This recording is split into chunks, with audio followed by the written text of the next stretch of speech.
जो रेप की सजा वो उसको मिलनी चाहिए। 80-85% से ज्यादा जो है केसेस, रेप केसेस, वो फेक है। जो लड़कियां लगा रही हैं लड़कों पे, जितने कानून है वो लड़कों के खिलाफ है।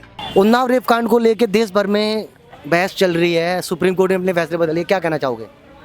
देखिए, रेप तो रेप ही है, किसी का भी हो, किसी की माँ बहन बेटी होती है, वो गलत है वो सब। लेकिन मैं ये भी आपके साथ ये भी कहना जो रेप की सज़ा वो उसको मिलनी चाहिए, लेकिन उसकी पूरी तफ्तीश होनी चाहिए हर चीज़ की। आजकल क्या है, मैं ये नहीं कह रहा हूँ कि किसी महिला के लिए मैं गलत बोल रहा हूँ, लेकिन बहुत सी महिलाएं आजकल फेक इल्ज़ाम भी लगाती। अगर आप दिल्ली पुलिस से ही पूछें तो अभी ये जो अपना दिल्ली में ही तिहाड़ जेल है, उसमें एक उच्च जो मध्य अधिकारी है पुलिस के, उन्होंने मुझे खुद बताया है कि 80-85% से ज़्यादा जो है केसेस, रेप केसेस, वो फेक है। जो लड़कियां लगा रही हैं लड़कों पे। अब आप मुझे बताइए उसका जिम्मेदार कौन है? जो सालों से लड़के वहाँ फेक रेप केसेस में सड़ रहे हैं, आप मुझे बताइए, ये उन लड़कियों की गलती नहीं है, गलती है कानून की। कानून इतना लचर है, अगर आप एक ही जेंडर को सारे कानून आप दे दोगे तो उसका फिर कैसे हल निकलेगा? देखिए, मैं लड़कियों की भी इसमें गलतियां नहीं बताता। अगर हम लड़के हैं, आप सारे कानून हमें दे दोगे तो हम लड़के भी उसका गलत फायदा उठाएंगे, सीधी सी बात है। तो आपने लड़कियों के लिए कानून बनाए, बहुत अच्छी बात है, लेकिन आप लड़कों को क्या दे रहे हैं आप? अब शादी करता है कोई, आजकल की जनरेशन शादी करने से डरती है। लड़के कह रहे हैं हमें शादी ही नहीं करनी। एक लड़की बोलती है कि ये देखो लड़का कितना भिखारी है, मेरे से डाउरी मांग रहा है, मैं तो जा ही रही हूँ उसके घर में और इसको डाउरी भी चाहिए। लेकिन वही लड़की अगर गलती से डिवोर्स हो जाए तो वो लड़की कहती है कि मुझे एलिमनी चाहिए। अब तब तू भिखारन नहीं बन गई? तो इसीलिए मैं आपके माध्यम से कहना चाहता हूँ, हमारे देश के कानून बहुत लचर हैं। 250 साल से पुराने अंग्रेज़ों के ज़माने के कानून चलते आ रहे हैं, जो आज की डेट में प्रैक्टिकल तरीके से उतरते नहीं है धरातल पे, ज़मीन पे। तो इसीलिए नए कानून भाजपा सरकार आई है, मुझे बहुत उम्मीदें हैं इनसे। हमारे कानून मंत्री भी बहुत अच्छे हैं, हमारे प्रधानमंत्री तो हैं ही, और हमारे रक्षा मंत्री, हमारे जो डिफेंस के मंत्री हैं, हमारे होम मिनिस्टर हैं अमित शाह जी, वो सब बढ़िया लोग हैं। और मुझे उनसे उम्मीद है, मैं कई उनकी प्रार्थनाएं में उनके सामने कर चुका हूँ, रिटर्न में भी और पर्सनली भी, कि वो इस चीज़ को अपने सानिध्य में लेके कानूनों को थोड़ा चेंज करें। और जो बहुत सारे रेप केसेस हैं, मर्डर केसेस हैं, उन केसेस में, चोरी के केसेस में कानूनों को थोड़ा सा और प्रखर रूप से उनको थोड़ा सा स्ट्रॉन्ग करें, सशक्त करें, ताकि जो लोग हैं वो डरें कोई क्राइम करने से। अब आप मुझे बताइए पत्रकार महोदय कि दुबई के अंदर 0% क्राइम है। क्या वहाँ लोग नहीं रहते हैं क्या? आपके मेरे जैसे ही लोग वहाँ रहते हैं, वहाँ क्राइम क्यों नहीं होता? चोरी करते हैं तो हाथ काट के छोड़ देते, कहते इसको जेल में रखने, हाथ काट दो। तो लोग डरते हैं, इतने सख्त कानून है वहाँ।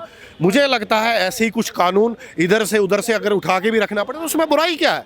कानून थोड़े से सख्त बनाए, और कोई भी किसी के खिलाफ भी कोई चीज़ होता, रेप के लिए हमारे 7 साल का प्रावधान है हमारे देश में, लेकिन अभी भी लोग उसमें बाज नहीं आ रहे।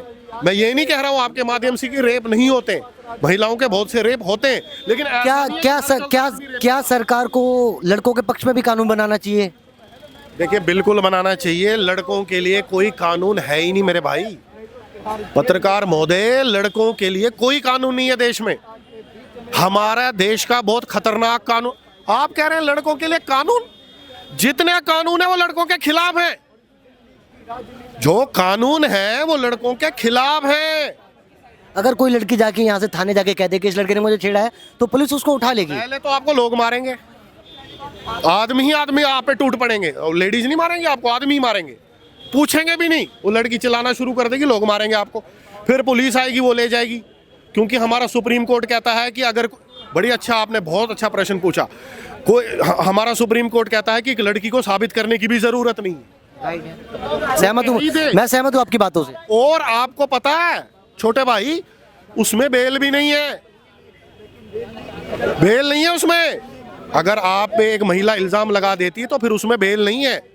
तो इसीलिए मैं आपके माध्यम से कहना चाहता हूं, क्या कि ये लड़कों के खिलाफ कानून नहीं है? क्या हमारे देश के कानून पुरुषों के खिलाफ नहीं है?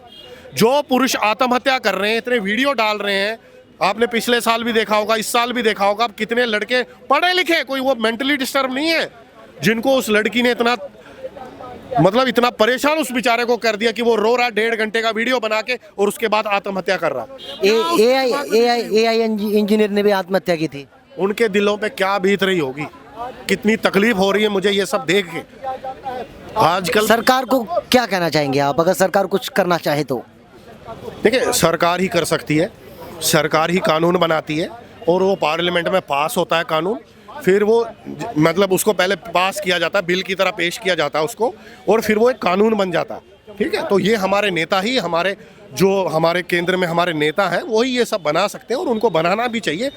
और मुझे पूर्ण उम्मीद है भाजपा सरकार से कि ऐसा होगा, वो ऐसा ज़रूर करेंगे, ज़रूर बनाएंगे। इसीलिए हम भाजपा को चुनते हैं, जनता भाजपा को चुनती है। हर प्रदेश में, केंद्र में भाजपा की सरकार है और भाजपा कार्य करती है, धरातल में ये सच्चाई है। और वो ज़रूर पुरुषों के लिए अब कानून चेंज हो भी रहे हैं, ठीक है, अब थोड़े से उन्होंने चेंज किए, लेकिन पूरे तरीके से अभी नहीं हुआ है। 10% का काम हुआ है। जो पुरुषों के लिए कानून है वो भी 90% का काम और बाकी रह गया है, वो भी बनना चाहिए।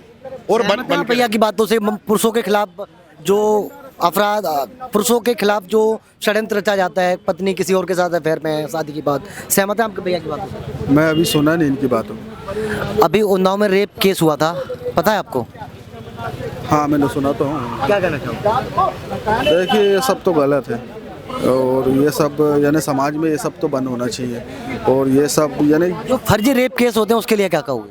फर्जी रेप केस के लिए सरकार को कुछ करना चाहिए, कोर्ट को कुछ करना चाहिए कि यानी कि जो आज मैं मान ले रहा हूँ कि यानी कि अपन कोई लड़की बोल बस दे रही है तो पहले जांच बाद में हो रही है, पहले आदमी के ऊपर केस बन जा रहा है, तो ये गलत है। इस प्रकार का यानी कि इसके लिए सरकार को भी कदम उठाना चाहिए और कोर्ट जो भी है उनको कदम उठाना चाहिए कि आज मैं हूँ, जैसे कि मान लो मैं अब रास्ते से चल रहा हूँ, कोई लड़की मेरे ऊपर कुछ लगा रही है छेड़छाड़ का केस, तो उसकी निष्पक्ष जांच होना चाहिए पहले, उसके बाद में कोई कार्रवाई होना चाहिए।